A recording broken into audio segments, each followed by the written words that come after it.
Did you know that Godzilla vs. Kong made $470 million at the box office? And not only was it released during the pandemic, but it was also released day and date on HBO Max. Considering the poor performance of movies at the box office at the time, that is a fantastic result. So it only makes sense that the same director, Adam Wingard, has returned to direct the sequel. A director whose work I have really enjoyed.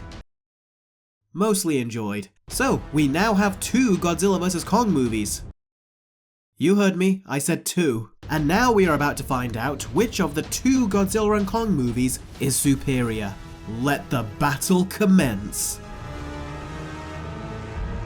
I kind of had to laugh when I wrote this segment of the video, because really, what story? The stories are just a means to an end so the monsters can fight. So I suppose the only thing that really matters is, are they watchable and well paced? And for both of these movies, yes, I thought their stories were paced well enough and are watchable. But if I had to pick which had the superior story, I would have to go with Godzilla vs. Kong. Because the emotional core for this story was Kong. And giving him the ability to sign and express himself really gave the story a sense of importance and urgency. Like you really wanted Kong to go home. Because of that, the story is more appealing to watch as it has an emotional hook. In Godzilla X Kong, however, the story became really weird. Now, the main storyline of an evil ape that is ruling over these other apes and Kong has to overthrow him was perfectly fine. On the human side, however, the story starts to introduce telepathic abilities and psychics, and although this is accurate to some of the more goofy Toho Godzilla movies, it just doesn't belong in this more serious world that these movies have set up, and it gets really silly as the movie goes on, to the point that I started to cringe. So Godzilla vs. Kong undoubtedly had the superior story. It had a feeling of being loose and over the top, but it also maintained the serious tone that this franchise established itself as, something that Godzilla X Kong maintained for a short while, but then completely abandoned. As for the characters, I also had to laugh when I wrote this segment, but not as hard, because again, the characters are just a means to an end until we get to the monsters. And that's certainly what they were in Godzilla vs. Kong, but there is an exception, which we will discuss in a minute. But the returning characters from Godzilla King of the Monsters, the father is barely in the film, and the daughter, played by Millie Bobby Brown, she feels like a completely different character. And then we have Brian Tyree Henry, who just feels like a +1. They also feel like one group too many, as we have our new family group, and then we have these 3 running around as well, and I just didn't like these characters at all. Fire Fist here is just treated like crap by his teammates, and Millie Bobby Brown's character just has an attitude. This could be to do with the death of her mother in the last film, but they never bring it up. Worst of all, their scenes could have been cut and nothing would have changed. I mean, did we need to see Millie Bobby Brown react to Mechagodzilla killing a monster? No, we didn't. If she wasn't even in this scene, it would make no difference. I didn't care for the mother either, or even the father figure.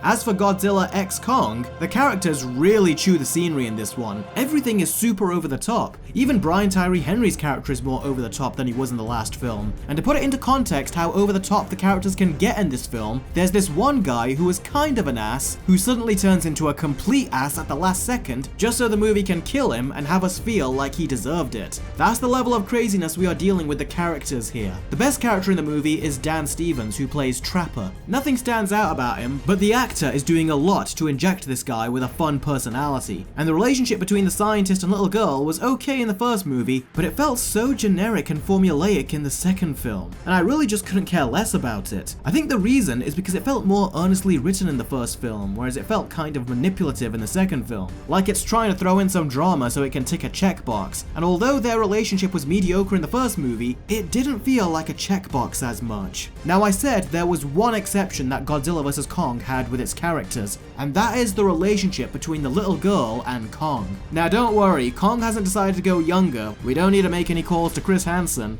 On the contrary, he actually confides in someone. I loved what Godzilla vs. Kong did here. Having the little girl communicate with Kong via sign language was such an ingenious idea, and not only did it give Kong more personality, but it also gave him a direct line of communication with the rest of the characters, and it made him feel more like a living, breathing character rather than just a pretty CGI effect that can punch things and move the story along, which is kind of how he was in Skull Island. Now, we also had little Diddy Kong in this movie, and I really liked his relationship relationship with Kong as the film went on, but I did think that they rushed the beginning of their development, and you can tell this is due to time constraints, and quite frankly, I would have been so much happier if they completely got rid of the human characters and dedicated all of their runtime to Kong and Diddy Kong, because their relationship was so good at times, and I would happily have watched an entire movie about them. But unfortunately, that's not the case, and we keep cutting back to this nonsense. And like I said, their relationship felt very rushed at the beginning, and that did have a negative effect on the rest of their bond going forward, because the foundation wasn't solidly established. And although it definitely raised Godzilla X Kong's points from a character point of view, I'm still going to give the edge to Godzilla vs. Kong's characters. And it really is because of how they used this little girl to humanize Kong in the movie. I found myself caring for him, and I am genuinely surprised with how the movie managed to do that, especially given the fact that I didn't really care for him in his last movie. And his human characters, although not good, I found them to be more tolerable in Godzilla vs. Kong, whereas I was just checking my watch anytime they showed up in Godzilla X Kong. They weren't as bizarre as they were in Godzilla X Kong either. So for those reasons, I think that the movie with the slightly superior characters is Godzilla vs. Kong.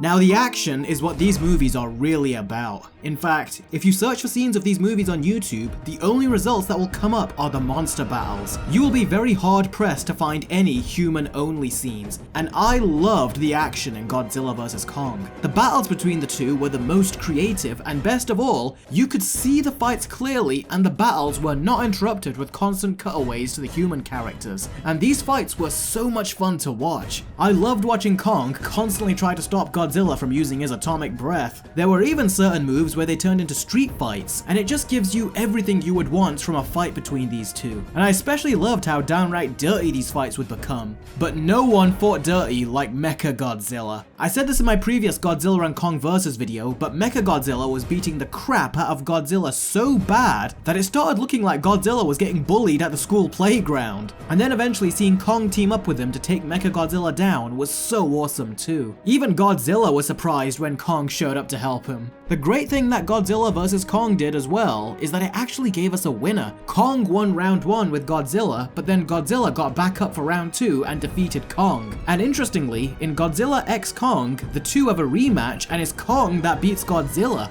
And then another round starts and Godzilla beats Kong again, and would have killed Kong if it wasn't for Mothra breaking up the fight. Oh yeah, Mothra comes back to life in this movie. Speaking of Godzilla X Kong, the action in this movie was also good. The fight between Kong and Scar, and the rematch they have later, and there were even some other little creative bits involving gravity. All these scenes were good.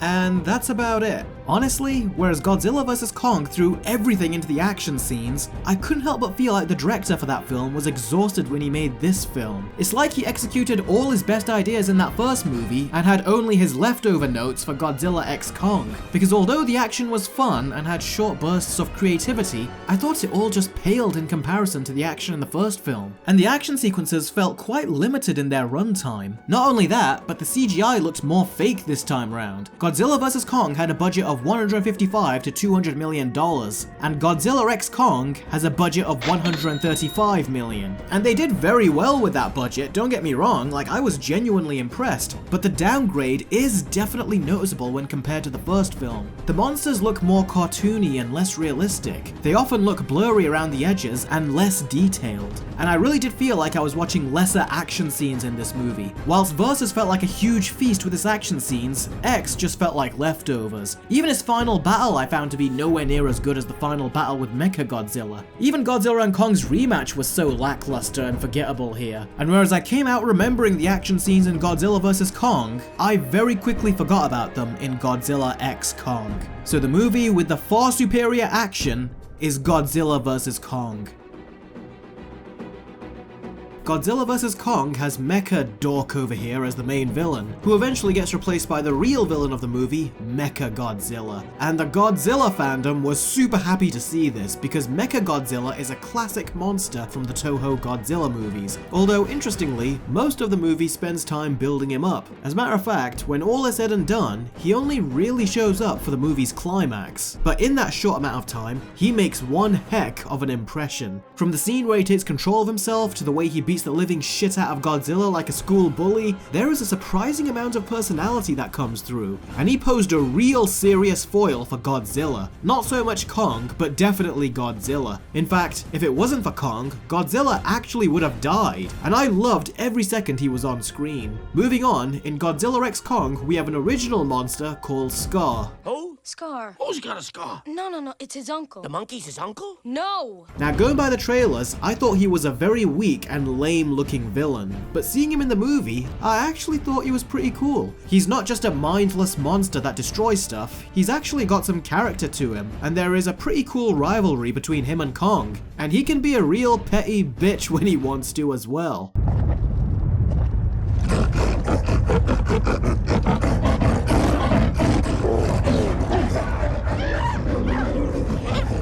He also has a pet ice demon dragon thing which he controls, and that was pretty neat. Aside from that, I didn't really like him all that much. Setting aside his rivalry with Kong, the design of the character is what kills it for me. It is so uninspired, and I really wish there was more to him, and I honestly think that the movie made him out to be a bigger threat than he actually was. His only special fighting ability is his metal whip, which was pretty cool, and his dragon thing, which in execution was not as cool as it sounds. And just to show how weak he is, as soon as Kong throws him over his shoulder, like a complete coward, Scar here called his pet ice monster to take over the fight for him. This to me solidified that he is just one big bitch, and he just poses the illusion of a threat when really he isn't. If the monster had a more interesting design, more unique abilities, and posed a bigger threat, then I would have liked him much better. But instead, he didn't give Godzilla and Kong a run for their money nearly as much as Mechagodzilla did, and I was honestly pretty underwhelmed with the way they took him out. But yeah, of the two, I thought Mechagodzilla posed a much bigger threat, and I honestly laughed my ass off every second he was on screen, both with the humans and with Godzilla and Kong. And as simple a villain as he is, I came away having an absolute blast with him, and I really enjoyed the Hollywood version of this classic monster. And most importantly of all, I actually believed that he was a huge threat. So in my opinion, the movie with the superior villain is Godzilla vs. Kong.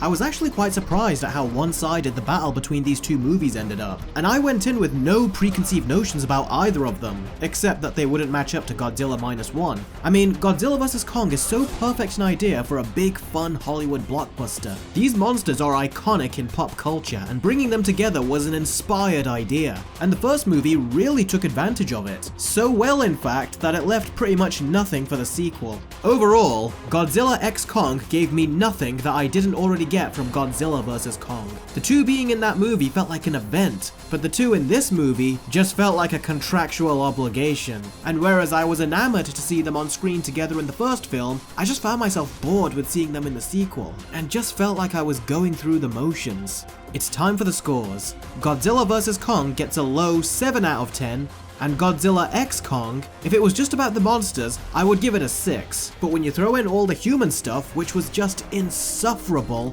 it brings the score down to a below average 4 out of 10. Godzilla X Kong felt like a cash grab. Kong has a good rivalry in it and a decent interaction with Diddy Kong, but aside from that, I found everything else to be so boring. So much so that I started to forget pretty much everything about the movie as soon as I left the theater. Every aspect of the film felt like a straight-to-video sequel, albeit with a much bigger budget. And Godzilla and Kong just seemed less cool in this movie. In fact, they seemed like old men. Godzilla would fight and then take a long nap, and Kong ended up becoming Kratos from God of War. You can't help but feel that the two are old men in this film, and Godzilla vs. Kong was their younger days where they were youthful and full of energy, and now they just want the quiet life. Honestly, if they want to make another one of these, then they should just set it in the monster world and base it around, I don't know, the monsters. Because in terms of the human characters, this film broke me, and unless they pull a Godzilla -1, I don't want to see any more human characters going forward. My only regret that Adam Wingard is not returning for the next installment is that he said he was going to make Godzilla the main character, just like Kong was in this movie. And I really like that idea,